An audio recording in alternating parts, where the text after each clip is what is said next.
The things to like about the Frederick Trail and the things not to like. Let's take a look.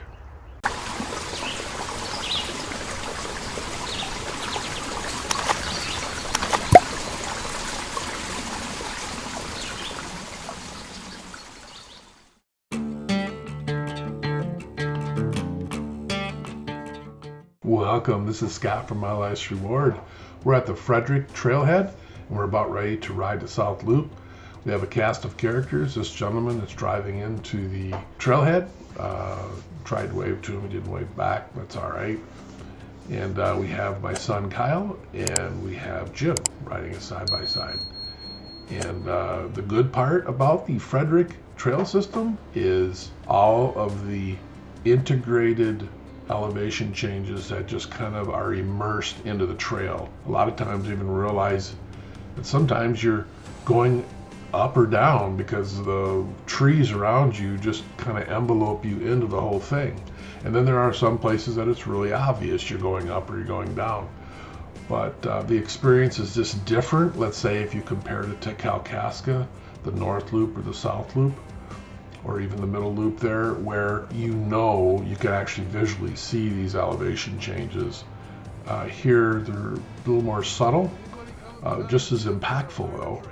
And when I rode this for the first time a couple of years ago, I kind of sort of moved it at the top of my list as one of my favorite places to ride. And it doesn't matter if you go on the South Loop or the North Loop, they're both good loops. The South Loop is longer than the North Loop, so if you want a shorter ride, the North Loop would be recommended.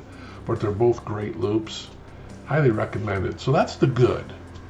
The bad, as we're sitting here talking, the same guy rides by and he just practically blew our eardrums out, and I just thought that was really bad trail etiquette.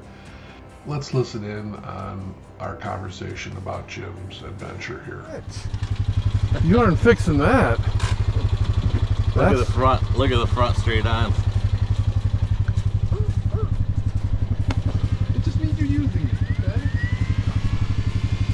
Yeah, it's not me.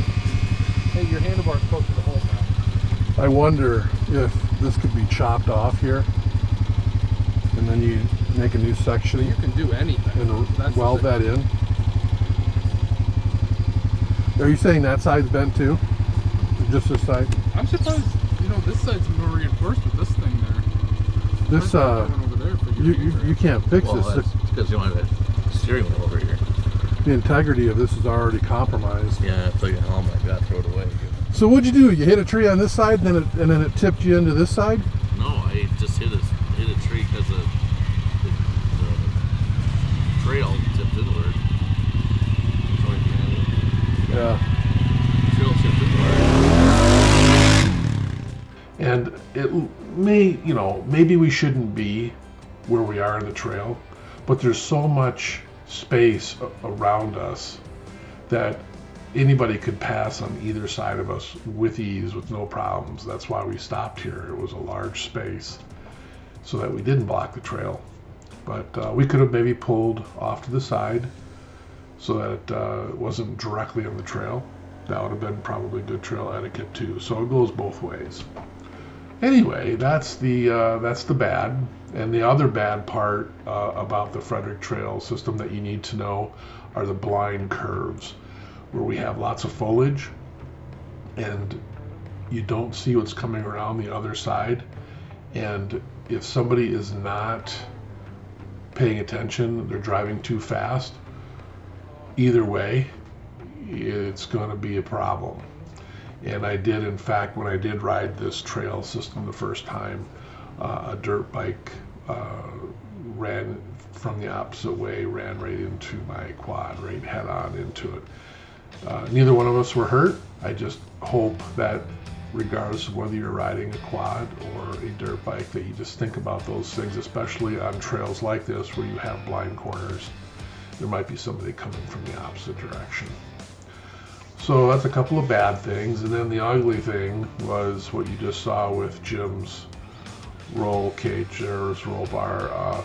Probably a 50-inch side-by-side just isn't a good idea on this trail. It's really good for quads, that are 48 inches and that don't have a roll cage that go up in any sort of with height, so that these banks and these trees that are on the opposite side aren't a problem. But it was definitely a problem for Jim with the way the trails are oriented. So probably not recommended for side-by-sides unless you want to go extra slow and bang a few trees. That's going to happen. So that's the good, the bad, and the ugly. This is going to be a shorter video. It's just a little excerpts showing some of the nice elevation changes and some of the good scenery. And I hope you enjoy it. And with that, I want to thank you for stopping by the channel and checking this video out. And until next week, take care. Another candidate spot right here.